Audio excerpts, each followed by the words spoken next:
सुनने वालों को मेरा नमस्कार। मेरा नाम प्रियंवदा त्रिपाठी और आप सभी का मेरे चैनल में स्वागत है, जिसका नाम है focus to education with Priyamvada. तो अपने पिछले वीडियो में मैंने डिस्कस किया था एजुकेशन विषय, जिनका बीए पार्ट 1 में है। उसका फर्स्ट पेपर है शिक्षा के सिद्धांत। उसके अंतर्गत फर्स्ट यूनिट हम कवर कर चुके हैं, सेकेंड यूनिट भी कवर किए हैं, जिसमें उपागम पढ़ना है। तो हमने पिछले वीडियो में 2 उपागम पढ़े। हमारे सिलेबस में 5 उपागम है। 2 उपागम कौन कौन से पढ़े हम लोग? दार्शनिक उपागम और एक मनोवैज्ञानिक उपागम। आज हम चर्चा करेंगे वैज्ञानिक उपागम, समाजशास्त्रीय उपागम और ऐतिहासिक उपागम के बारे में। तो चलिए सबसे पहले हम वैज्ञानिक उपागम को जान लेते हैं। तो वैज्ञानिक उपागम क्या कहता है? वर्तमान समय में वैश्विक संस्कृति के कारण प्रत्येक राष्ट्र को अपने विविध पहलुओं तथा जीवन दर्शन को वैज्ञानिक दृष्टिकोण से उपागम प्रवृत्ति से संपर्क करना आवश्यक हो गया है। यानी वर्तमान जो समय है, हमारी वैश्विक संस्कृति है, उसके हिसाब से, उसके कल्चर के हिसाब से राष्ट्र के विविध जो पहलू हैं, सामाजिक हो, आर्थिक हो, उसके हिसाब से वैज्ञानिक दृष्टिकोण शिक्षा में बहुत ही आवश्यक हो गया है। शिक्षा में वैज्ञानिक उपागम से आशय शिक्षा के उद्देश्य, पाठचर्या, शिक्षण विधि को वैज्ञानिक तथ्यों, सिद्धांतों, प्रयोगों से प्रतिपूर्ण करना है। तो क्या कहा जा रहा है? शिक्षा में वैज्ञानिक उपागम जो है, उससे आशय शिक्षा का हमारा उद्देश्य क्या होना चाहिए, शिक्षा हमारी उद्देश्य परक होनी चाहिए, हमारी पाठचर्या क्या होनी चाहिए, शिक्षण विधि को वैज्ञानिक तथ्य, फैक्ट हो गए, सिद्धांत हो गए, प्रयोगों से पूरित करना तथा आगमन विधि पर बल देकर निष्कर्ष को प्राप्त करना। आगमन विधि यानी हमें क्या रिसीव हो रहा है, उससे हम क्या आगमन हो रहा है, तो उसी के अनुसार वैज्ञानिक निष्कर्ष को करना, वैज्ञानिक रूप से निष्कर्ष निकालना उसका कि वो कितना सटीक है। अब है विशिष्ट ज्ञान जब व्यवस्थित होता है तो उसे विज्ञान कहा जाता है। यानी विशिष्ट ज्ञान जब व्यवस्थित, विशिष्ट ज्ञान से हमारा क्या तात्पर्य है? हमारी प्रोफेशनल जो पढ़ाई होती है, हमने मेडिकल साइड में जा रहे हैं या हम इंजीनियरिंग साइड में जा रहे हैं, तो वो एक विशिष्ट शिक्षा के अंतर्गत आता है और विज्ञान की सहायता से हम उसे प्राप्त करते हैं। ज्ञान में तार्किक क्रम का होना आवश्यक है। तो तार्किक यानी तर्क वितर्क, हमें जो ज्ञान मिल रहा है हम उसको रिसीव कर रहे हैं, फिर उसको तर्क करेंगे, उसको सोचेंगे और उस पर वितर्क होंगे, फिर वो उससे जो निष्कर्ष निकलेगा उसको वैज्ञानिक रूप से देखेंगे। तो इसी को वैज्ञानिक उपागम कहते हैं। अब जानते हैं समाजशास्त्रीय उपागम क्या है। समाजशास्त्रीय उपागम का तात्पर्य है शिक्षा में सामाजिकता को अधिक महत्व देना और छात्रों में सामाजिक गुणों का उपयोग करना। ये सामाजिक उपागम क्या कह रहा है कि शिक्षा में सामाजिकता को अधिक महत्व दिया जाए। समाज को, जैसा कि हम जानते हैं मनुष्य एक सामाजिक प्राणी है, वो समाज के बिना नहीं रह सकता, ना समाज मनुष्य के बिना हो सकता है, यानी उद्घटित हो सकता है। तो और 19वीं सदी के पूर्व में व्यक्ति और समाज की आपसी घनिष्ठता का व्यवस्थित अध्ययन करते हुए 19वीं सदी, सोचिए ये कब की बात हो रही है, तो प्रसिद्ध दार्शनिक जो थे अगस्त कांटे ने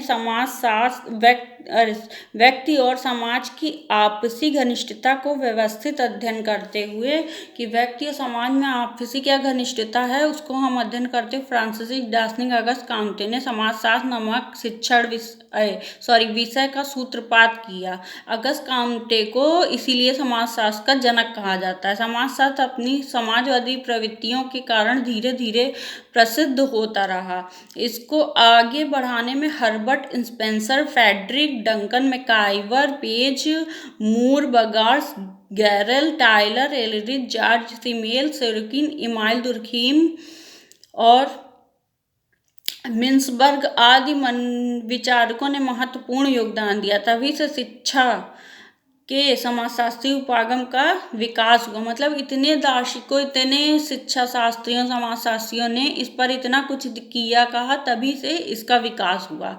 कब ये हो रहा था? ये हो रहा था 19वीं सदी में। फिर समाजशास्त्रीय उपागमों में व्यक्ति को बदलते हुए समाज के लिए तैयार करने की प्रेरणा दी जाती है। समाजशास्त्रीय उपागम में क्यों प्रेरणा दी जाती है? हमें व्यक्ति के लिए मतलब कि समाज के लिए तैयार करने के लिए व्यक्ति को, कि व्यक्ति समाज में जो रूल्स हैं, नियम्स हैं, उनको कैसे फॉलो करना है, या हमें नैतिक विकास हमारा कैसे होगा, ये सब हम इसके अंतर्गत जानते हैं। तो अब हम जानेंगे वो ऐतिहासिक उपागम को। तो ऐतिहासिक उपागम को हम जानेंगे।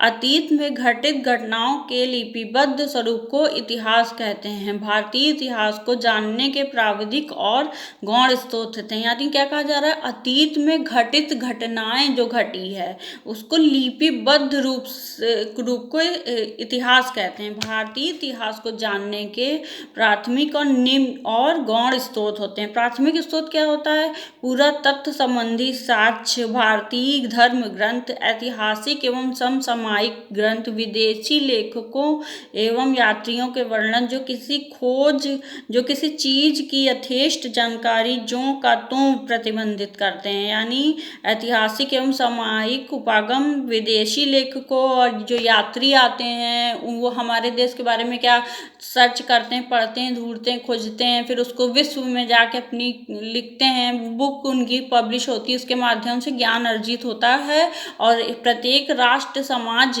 का उदय होता है, उसी हिसाब से समाज चलता है। तो गौण हमने प्राथमिक स्रोत जान लिया, अब हम जानेंगे गौण स्रोत क्या है। ये वे ग्रंथ, रत्न, पुस्तकें, अभिलेख हैं जो किसी चीज के बारे में मत प्रकट करते हैं। वे उसे विविध पहलुओं पर अपना दृष्टिकोण व्यक्त करते हैं। यानी ये रत्न हुए, पुस्तकें हुई, ये सब गौण स्रोत के अंतर्गत आ रहा है ऐतिहासिक उपागम में। तो पुस्तकें, अभिलेख जो किसी चीज के बारे में अपना मत रखते हो कि उनके हिसाब से सब क्या है या कैसे चलना है समाज में या शिक्षा में क्या परिवर्तन होना है, तो विविध पहलुओं पर अपना दृष्टिकोण व्यक्त करते हैं वे। प्राचीन भारतीय शिक्षा प्रणाली को जानने समझने में डॉक्टर राधा कमल मुखर्जी की पुस्तक और अनंत सदाशिव अल्टेफेकर की पुस्तक एजुकेशन एवं एंशिएंट इंडिया विशेष रूप से उल्लेखनीय है। तो इन लेखकों की पुस्तक अगर हम ऐतिहासिक शिक्षा के उपागम पढ़ रहे हैं तो इन पुस्तकों से हमें अच्छी जानकारी मिलेगी और उसके जरिए हम शिक्षा या शिक्षण प्रक्रिया में सुधार कर सकेंगे। इन पुस्तकों के अवलोकन से प्राचीन शिक्षा व्यवस्था की सम्यक जानकारी प्राप्त होती है। इन शिक्षकों का जब हम अवलोकन करते पढ़ते हैं तो हमें जो प्राचीन शिक्षा प्रणाली, चाहे हमारे राष्ट्र की हो, चाहे विदेश की हो, किसी भी कंट्री की हो, विश्व में कोई भी देश हो, उसके अनुसार हमें जानकारी प्राप्त होती है। ऐतिहासिक उपागम से ही प्राचीन शिक्षा प्रणाली के अभिलक्षण संरचना, संगठन, उद्देश्य एवं आदर्श, पाठचर्या, शिक्षण विधियां, अनुशासन, गृह शिक्षा संबंध शिक्षण संस्थाओं के बारे में पता चलता है। तो हमें क्या पता चलता है इन पुस्तकों के अवलोकन करने से? प्राचीन शिक्षा की जानकारी प्राप्त होती है। ऐतिहासिक उपागम से ही प्राचीन शिक्षा प्रणाली के अभिलक्षण जो हैं और संरचना कैसी थी, संगठन कैसा था, उद्देश्य था। पहले तो गुरुकुल में शिक्षा दी जाती थी, कोई ऐसा इंस्टीट्यूट, मतलब जब हम धीरे धीरे ग्रो किया, समाज आगे बढ़ा तो हमारे विद्यालय बने, महाविद्यालय बने, विश्वविद्यालय बने। तो इस प्रकार से ऐतिहासिक उपागम का बहुत बड़ा योगदान है हमारी शिक्षा प्रणाली को या शिक्षण अधिगम प्रक्रिया को सुचारू रूप से चलाने के लिए। तो आज का टॉपिक ही खत्म हुआ। मैंने तीनों पॉइंट्स को कवर कर लिए, तीनों उपागमों को। यानी कि अब हमने क्या क्या पढ़ लिया, ऐतिहासिक उपागम पढ़ लिया, समाजशास्त्रीय और वैज्ञानिक उपागम। तो अगले नेक्स्ट वीडियो में मैं आपसे दूसरी यूनिट के बारे में चर्चा करूंगी। और वीडियो अगर आपको अच्छा लगा हो तो आप लाइक कीजिए, कमेंट कीजिए, शेयर कीजिए और प्लीज़ बेल आइकन को प्रेस कर दीजिए ताकि मेरा वीडियो आप तक पहुंचता रहे। नमस्कार।